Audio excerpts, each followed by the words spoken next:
반갑습니다. 한국사의 해설의 품격어담 사학도 해품사입니다. 자, 오늘 영상에서도 제가 만든 한능검 어플인 하이한국사 오늘의 문제 11월 29일자 문제 해설을 다뤄보겠습니다. 자, 먼저 1번 문제.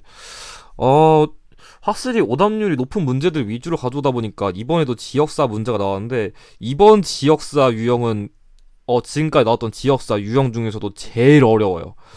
사실 이 문제는 제가 봤을 때는 배경 지식이 없으면은 거의 못 풀었을 것 같아요. 왜냐면 제가 보기에 여기 있는 키워드는 진짜 여기 주민이 아닌 이상 알 일은 없을 것 같고, 그나마 여러분들이 알만한 키워드가 얘 하나거든요. 근데 이거마저도 제가 보기에 좀 이 지역을 여행을 가신 분들은 알고 아닌 분들은 모르시는 것 같아요. 그래서 사실 저는 이거 갖다가 문제를 풀긴 했었는데, 약간 저라면 좀 이때 이 문제 받았을 때 어떤 생각했냐면, 옛날 우리가 고등학교 그 수능 국어 공부할 때 관동 팔경이라고 하는데, 그 관동 별곡, 그러니까 정철 씨께서 그 수능 국어 진짜 수험생들 고통스럽게 하던 그 정철 씨께서 하는 관동 별곡에서 그 관동이 강원도를 말하는 거거든요. 그래서 그 강원도를 유추해가지고 그거랑 연결되는 강릉 지역이라고 저는 찍었어요. 그래서 사실 이런 지역사 유형은 조금 특정 지역에 대한 대표적인 문화유산, 좀 유명한 거 이런 거라던가 아니면 사건류를 몰랐다면 좀 풀이가 많이 어렵지 않았을까 싶어요. 그래서 이 문제 정답은 율곡이가 태어난 오죽헌, 이게 정답이에요. 왜냐면 이 율곡이가 태어난 오죽헌이 강릉 지역에 위치하거든요. 그래서 자세한 이 나머지 선지에 대한 해설은 이 어플을 통해서 참고해 주시기 바랍니다. 아마 저라면 이 문제 이렇게 풀었을 것 같아요. 자, 이번 문제. 아래 문화상과 관련된 역사적 사실로 적절한 거 얘기했는데, 사실 이 불상은 제 생각에는 좀 어떤 걸 항상 강조하냐면 건축물 유형과 연계상상 공부하라고 해요. 왜냐하면 이 불상 자체가 부석사 소조 열의 자상인데, 이거 자체를 풀이하기 위해서는 이게 부석사 무량수전 내부에 위치했기 때문에 그게 힌트가 될 수 있고, 이거 자체만으로도 그 부석사 무량수전 유형을 낼 때 반대로 이걸 키워드로 가져올 수 있어요. 그래서 둘을 연계해서 외워야 건축물을 내던 간에 불상을 내던 간에 좀 풀이가 좋아지거든요. 그래서 실제로 정답도 제가 이걸 강조했어요. 그래서 이 문제는 그 다른 불상에 비해서 이건 한 개만 외우면 건축물 유형, 불상 유형 두 개 다 공략할 수 있어요. 그래서 좀 그런 거 염두하셔가지고 풀이하시면 좋을 것 같고, 조금 더 추가적으로 얘기하면은 이 불상이 되게 석굴암이랑 생김새가 되게 비슷하거든요. 그래서 통일신라 석탑 양식을 계승했다, 그런 것까지 여러분들이 좀 더 추가적으로 알아두시면 좋을 것 같습니다. 자, 3번 문제. 아래 문화상과 관련된 핵심 키워드로 가장 적절한 것. 자, 불상 유형만 이번에 오늘의 문제로 두 개가 나왔는데, 약간 제가 드는 생각이 뭐냐면, 항상 그 고려시대 불상 유형을 내면은 논산관 촉사, 석조 미륵보살 입상이 가장 잘 나오거든요.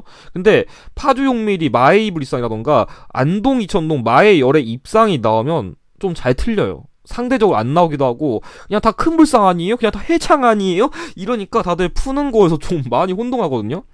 근데 좀 그런 건 있어요. 논산관 촉사 석조 미륵보살 입상은 약간 눈, 코, 입이 명확해요. 근데 얘랑 그 파주 용미는 다 눈을 감고 있거든요.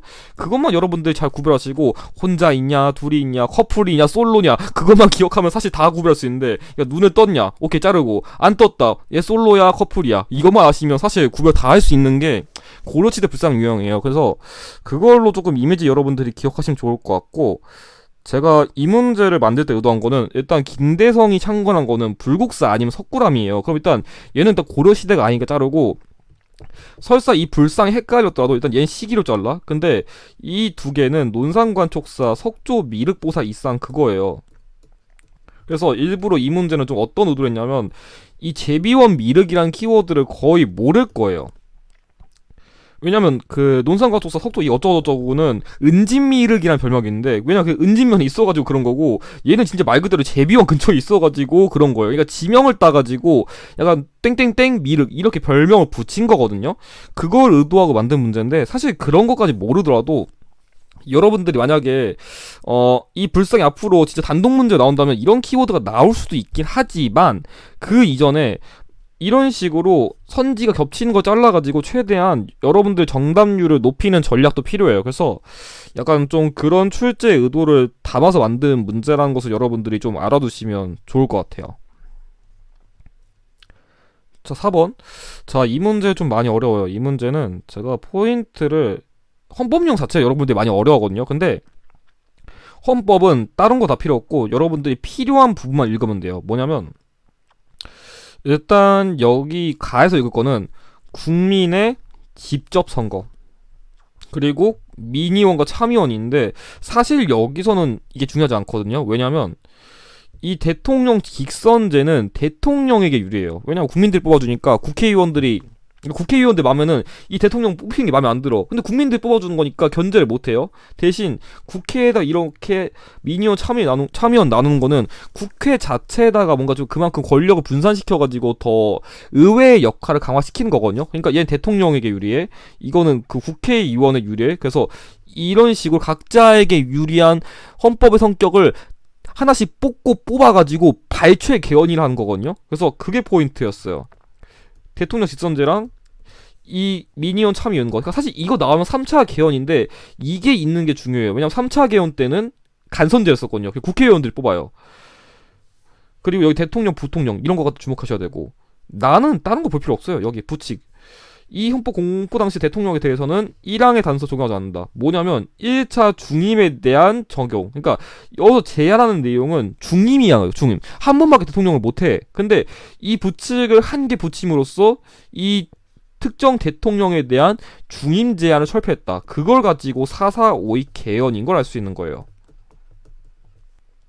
그래서 헌법 유형은 여러분들이 이 헌법 자체를 시험 문제를 풀 때 처음 보니까 이게 대한민국 국민이어도 좀 모르는 사람들이 많아가지고 좀 낯설게 느껴질 수 있는데 내가 어느 부분을 보고서 이걸 풀어야 되는지 그걸 빨리 포인트로 잡는 게 핵심입니다. 그래서 정답은 계엄령 아래 국회에서 기립표결 통과되었다. 왜냐면 당시에 부산이 임시수도였어요. 그러니까 이 발췌개헌은 6.25 전쟁이 진행되던 시기에 발표한 거여가지고 당시 부산에서 국회의원들이 버스 타고 출근하는데 헌병대 동원해가지고 거의 강압적인 분위기에서 진짜 군인들 딱 깔아놓고 자, 야 빨리 니네 개헌 찬성 안 해? 약간 이런 공포 분위기 속에서 통과된 게 이거거든요.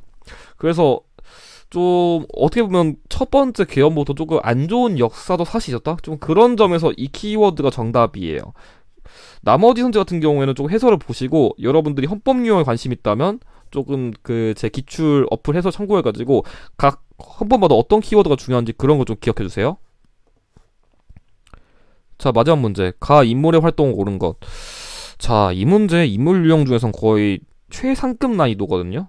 왜냐면 이 문제를 일단 틀리신 분들은 어떤 거 실수했을 거냐면 혈서가 나와요. 우리가 올해 촬영 기준으로 올해 초에 영화 영웅이 나왔잖아요.